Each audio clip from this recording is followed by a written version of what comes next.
Voltei maravilhoso com mais uma entrevista internacional, porque eu sou dessas, eu carimbo o passaporte. Olha o passaporte dela! E eu tava lá mais uma vez, eu tô achando que eu vou virar uma emissora. As inimigas choram. O Agente da Anco. Você já tinha ouvido falar do Agente da Anco? Eu também não. É coisa de gente, é um negócio de antigamente. É um remake de uma série dos anos 60. E aí eu fui convidado mais uma vez pra ir pra onde? Pra Roma. Roma, o que que tem? Pizza, boys, aperol, coliseu, panteão. Mas eu não queria ver nada disso, eu queria ver quem? Henry Cavill e Armie Hammer. Não sabe quem é, gente? O Super-Homem e aquele boy maravilhoso do filme da rede social, lembra? Que eram gêmeos, aqueles loiros que davam aquele bafo todo. Eu descobri que não eram gêmeos. Fiquei o quê? Oh, chateada. Mas ele vale por dois, porque boy, é babado. Não foi dessa vez que a gente arrumou um príncipe europeu, italiano, mas a gente foi lá, fez vibes e tal. Hi guys, nice to meet you. Hello Bruno, what's happening? How you doing? So, spy movies, what's different about this one specifically? Well, this is well played. It's a spy movie, but it's a Guy Ritchie spy movie. I don't know that that's ever been done before. It's got its own sense of style. It's Henry. It's okay. It's got serious undertones. It's set in a very serious period, the Cold War.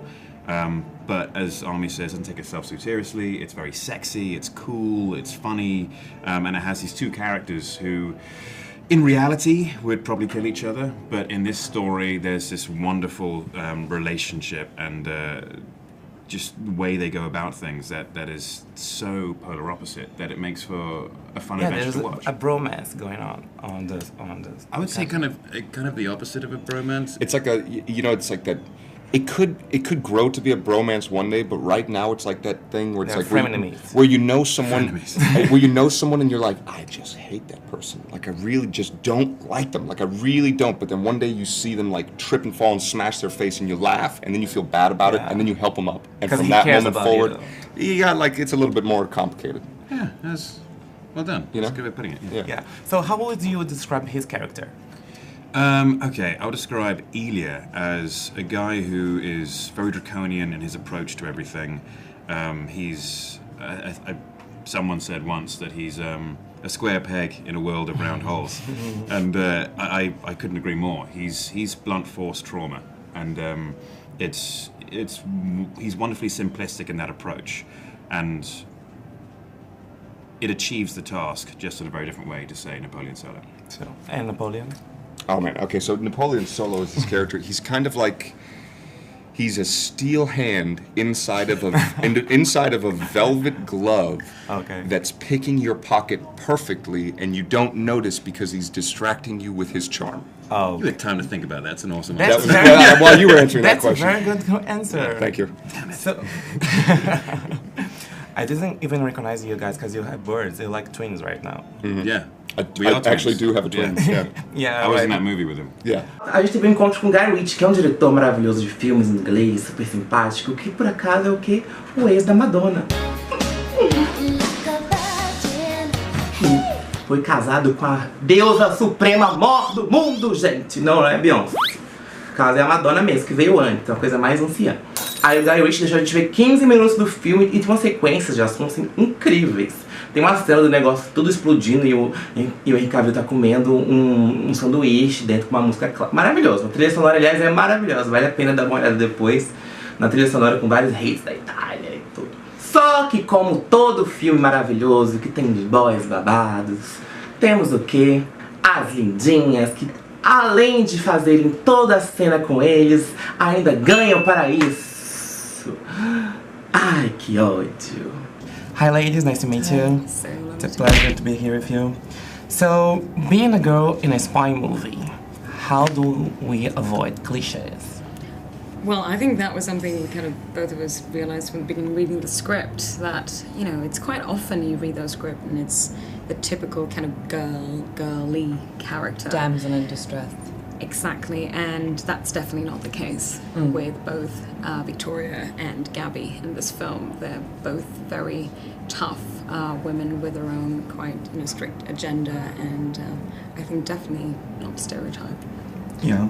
I think that villains in spy films are usually men, and I think it's fabulous to have a female villain. It's sort of fresh and new, and I really tried to embrace the stereotype of what that villain does, but I think it's inherently not cliche because it's a woman at the helm of the evil. Yeah, that's right. So it's a spy movie with a lot of humor. It is. So how did you manage to go from the tension scenes with so much movement and you got a humor line? I think, I'm such a big fan of the work that Guy Ritchie has done before, and something that I always felt was that even though it has, it's so, fast and tongue, and it's so funny, and the action sequences are great, but it's always grounded in very, great characters who have, authentic relationships between each other. So it's, it's grounded in that, and that makes you kind of engage more, I think. I think for me, in terms of the sort of the humour of the film, it's funny playing a villain, because I think villains take themselves very seriously. But what I loved about playing Victoria was that she sort of acknowledged the absurdity of her situation. She sort of has this excessive wealth, and she's building a nuclear bomb. And I think, although she takes herself very seriously, she sort of finds the humour in what she's doing, and she sort of uses it to her advantage to get what she wants in life. But I guess it's sort of that thing that I always think things are funnier when they're delivered really deadpan anyway, which I think you can really do with a spy movie. And it feels like that's kind of a very Guy Ritchie thing. It is. I mean, he's so tongue-in-cheek, and the writing is fabulous. I mean, Guy as a director is really...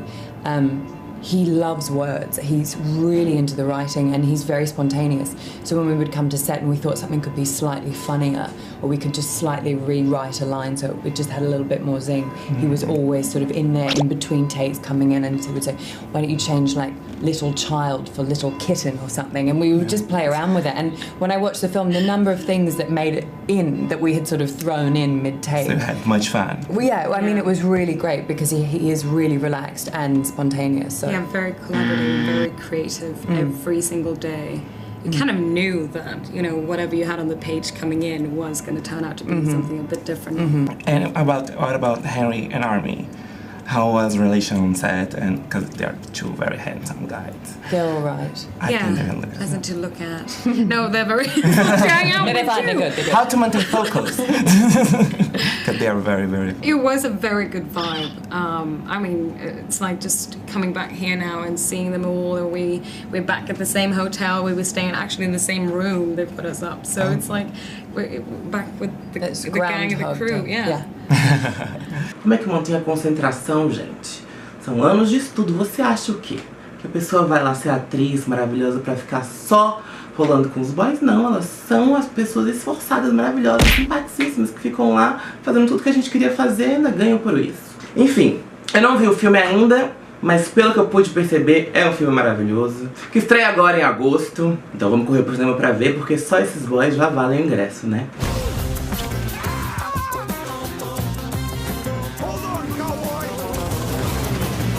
E aí, a melhor notícia de todas, além dessa conversa toda que a gente teve, é que eles estão vindo pro Brasil, gente. Negócio de Corcovado. Corcovado vai ser eu aqui. Assim. Oi, lindões! Tô lembrando de mim, com meu chapeuzinho! Are you coming, guys, to the premiere over there?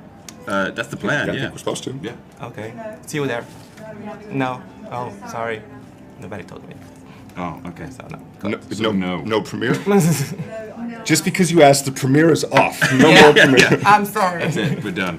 So, okay, thank you guys. Nice to meet you, and hopefully I will see you soon. Okay. All right, thanks. Bye. Nice to meet you. Quem sabe você não pode esbarrar com ele pelas ruas do Rio de Janeiro, fazer um negócio de Copacabana, oferece uma caipirinha, pega e fala que você é inimigo do Neymar. Neymar todo mundo conhece, Neymar é a porta. Neymar é a chave, meu amor, que abre as portas aqui. Entendeu? A partir do momento que a pessoa acha, você conhece Neymar, você já entra em qualquer lugar. Que aí você já cria intimidade, já tem um assunto, você viu aquele gol, não viu? Gisele Bündchen é outra, que abre várias portas. Anderson Silva, e uma trupe de gente que você pode pegar na mãozinha, ó, e vamos pra frente, Brasil. Beijo, Dilma. Panela.